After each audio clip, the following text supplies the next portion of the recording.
हक़ाइक़ ये हैं कि जनरल आसिम मुनीर का जो रजीम है, जो शदीद खौफज़दा है अपने क्राइम्स की वजह से, अपने जराइम की वजह से, जो उन्होंने इंसानियत के खिलाफ किए, पाकिस्तानी शहरियों के खिलाफ किए, खसूसन जो 26 नवंबर का सानिया हुआ, जिसको बाकायदा एक स्क्रिप्ट के तहत जो है वो किया गया, एक फेक न्यूज़ चलाई गई, चंद सहाफ़ियों की तरफ से उसको फैलाया गया, मीडिया हाउसेस की तरफ से, कि कोई रेंजर्स के अहलकार जो है वो मार दिए हैं पीटीआई के लोगों ने, जो कि एक फेक न्यूज़ थी, उसको बुनियाद बनाकर एक ऑपरेशन किया गया, जिसके अंदर 20 लोग जो है वो मार दिए गए। सियासी मुखालफत की वजह से वो लोग जो जमहूरियत पर यकीन रखते हैं, जमहूरी पार्टियों को के सपोर्ट करने के दावेदार हैं, वो भी खामोश रहे, क्योंकि पीटीआई माजी में उनको गालियां निकालती थी या उनके ऊपर इल्जाम लगाती थी। इस वजह से उन्होंने इंसानों के कत्ल की मजम्मत करना भी मुनासिब न समझा। बहरहाल ये वाकया हुआ। इसके बाद जनरल आसिम मुनीर जो है, मेरे जैसे जो तालिब इल्म है तारीख की और पाकिस्तान की सियासत के, वो तो ये समझ रहे थे कि कुछ भी नहीं होगा, यहाँ पे बड़े बड़े जर्नैल आए, उन्होंने मारे पाकिस्तानियों को गिराया, कत्ल किया, काटा। ढाका की मिसालें हमारे सामने है, बलूचिस्तान की मिसाल हमारे सामने है, पख्तूनख्वा की मिसाल हमारे सामने है, कबायली इलाकाजात की मिसाल हमारे सामने है, सिंध की बहुत सारी मिसालें हमारे सामने हैं। उनको काटा पाकिस्तानियों को और फिर चले गए, किसी ने कुछ नहीं कहा, ना इनको कभी कोई खौफ था, ना इनको कोई डर था। लेकिन ये हमारे लिए बड़ा सरप्राइज था कि, और खुशी की बात है बहुत लोगों के लिए, कि जनरल आसिम मुनीर को डर है। उन्होंने बाकायदा आइन के अंदर तरमीम करवाई, और जैसे ही तरमीम की सजेशन जनाब आसिफ अली जरदारी साहब तक पहुंची, तो उन्होंने कहा कि नहीं, अगर इन्होंने लेनी है तो फिर मुझे भी इम्यूनिटी दें, और फिर सदर के ऑफिस को भी इम्यूनिटी दी गई, और अपनी तरफ से जनरल आसिम मुनीर ने इम्यूनिटी दी, जो कि उनके दिल में छुपे चोर को वादे करता था कि खौफ है कि मैंने बंदों को मारा है, इंसानों को मारा है, और ये मेरे खिलाफ कभी ना कभी केस चलेगा। अगरचे बात सूरत हाल तो इस तरह चल रही है, बाद लोग कह रहे हैं 5 साल, 10 साल, 15 साल, 20 साल। हकीकत ये है कि वो अपनी फैमिली मेंबर्स को, अपने जो सन इन लॉज हैं, ये कहा जा रहा है शायद उनको तैयार कर रहे हैं कि वो अल्टीमेटली जो है as a ruler of Pakistan Asim Munir sahab जो है वो कोई एक आधी 2 दहाइयां जारी रखें, और फिर अपने फैमिली मेंबर्स को ही अपना जो है वो तख्त नशीन मुकर्रर करें। कोई तख्त की बात जो है वो चल रही है, लेकिन हमने आज आपको बताना है कि जनरल आसिम मुनीर अपने इस तख्त को बनाने और इसको मजबूत करने और अपने खानदान में आगे ट्रांसफर करने के हवाले से जो मनसूबासाजी कर रहे हैं, उसके अंदर पाकिस्तान, जो रहा सहा पाकिस्तान है, वो मजीद गंदा हो रहा है, वो मजीद खराब हो रहा है। पाकिस्तानियों को हरासा किया जा रहा है हर लेवल के ऊपर। अगर कोई शख्स किसी भी मुल्क में बैठा है, चाहे वो मुतअद्दिद अरब अमारात हो,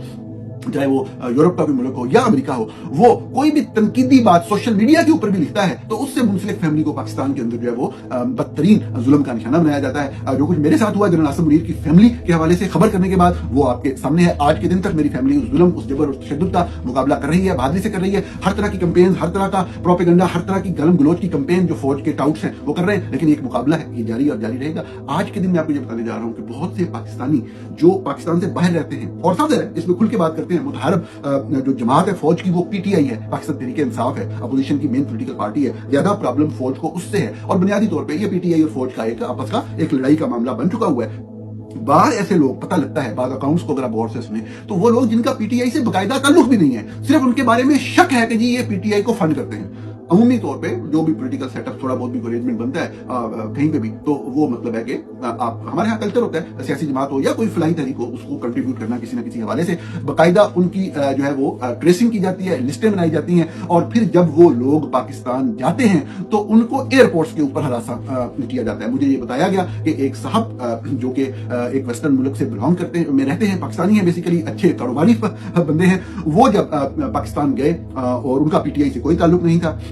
लेकिन उठना बैठना, हम समझ रहे हैं कि ओवरसीज पाकिस्तानीज में एक बड़ी तादाद जो है वो पीटीआई को सपोर्ट करती है, उनका उठना बैठना बिल्कुल था, लेकिन किसी भी तौर पे, किसी हवाले से भी वो एक्टिव पीटीआई के लिए नहीं थे। कहीं किसी पाकिस्तानी मिशन यहाँ पे जो भी उसका था, उस मुल्क का जो पाकिस्तान की जो एम्बेसी थी, उन्होंने कहीं उनसे पूछा था जी आप पीटीआई को फंड करते हैं, ये वो इस तरह की बात। तो अब सिर्फ ये एक चीज हिस्ट्री में थी और कोई चीज नहीं थी। तो जब वो पाकिस्तान पहुंचे अपनी फैमिली के साथ, तो उनको 2 लोग जो है वो एक लाइन में जब वो लगे तो उनके पास आते हैं और उनको ये कहते हैं जी ये आपका नाम है, तो वो घबरा के कहते हैं जी मेरा यही नाम है, आप क्यों पूछ रहे हैं। एक साथ बंदा खड़ा होता है, वो मोबाइल पे उनको तस्वीर दिखाता है उनकी, अच्छा ये आपकी तस्वीर है, नाम लेके आप हैं, जी मैं इधर, तो परेशानों के साइड पे होते हैं। मतलब ये सिविलियन क्लॉथ्स में है ये लोग जो आ रहे हैं। मतलब आप देखें किस तरीके से हरासगी का एक कल्चर कायम कर दिया गया है पाकिस्तान में। पाकिस्तान से बाहर जाने वाले, पाकिस्तान के बाहर मुकीम वो लोग जो अपने मुल्क में, अपने वतन में वापस जाते हैं और कोई सियासी वाबस्तगी भी नहीं रखते, हम उनकी बात कर रहे हैं, हम पीटीआई के लोगों की बात नहीं कर रहे। और ये बात कहने का मतलब ये नहीं है कि जो पीटीआई वालों के साथ होता है वो दुरुस्त है या उसको जस्टिफाई किया जा सकता है, वो भी गलत है। मैं अभी आपको जो बात बता रहा हूं वो कोई शख्स जिसका पीटीआई से ताल्लुक नहीं है उसके हवाले से, फैमिली के साथ है, मतलब female members of the family साथ खड़े हैं और वो उसको साइड पे लेके जा रहे हैं, आपको हमारे साथ फलाने का दफ्तर चलना होगा। वो साथ है पाकिस्तान का जो कल्चर है, he was left with no option but to follow the instruction. अब वहां पे जाते हैं तो वहां पे आगे एक और अफसर बैठा होता है, वो भी पूछता है जी ये आपका नाम है, कहते जी उतार के कहते हैं ठीक है जी आप जाएं, बस आपको से मुलाकात करनी थी, बस इतनी बात। अब बात ये है, अब इससे ज्यादा भी वाकयात हुए, इससे ज्यादा भी हरासगी का निशाना बनाया गया। یہ एक अहम वाक्य था आपके सामने रखने का। इसका मतलब आपको ये था कि सिर्फ फौजी जनेल अपने कब्जे को बरकरार रखने के लिए पाकिस्तान की जड़ें काट रहे हैं। जनरल आसिम मुनीर तो आज नहीं कल इनको जाना ही पड़ेगा, चले जाएंगे। जो फैमिली की हुकूमत को कायम करना चाह रहे हैं वो नहीं होगी, लेकिन उनके जाते जाते मेरे पतन को, मेरे पाकिस्तान को कितना नुकसान पहुंच जाएगा। मैंने एक दो और मौजूदात पर भी बात करनी थी। मैंने कुछ लोगों को फिक्स किया है, बहुत से लोग मुझे क्रेडिट देते हैं, उसके ऊपर मुबारकबाद देते हैं। वो मैंने एक चीज आपके सामने रखनी थी, और सुहेल वड़ाई साहब का एक कॉलम है, उस हवाले से बात करनी थी, लेकिन बहुत टाइम हो गया। इन मौजूदात पर कल बात करेंगे। आज के लिए यही, बहुत शुक्रिया।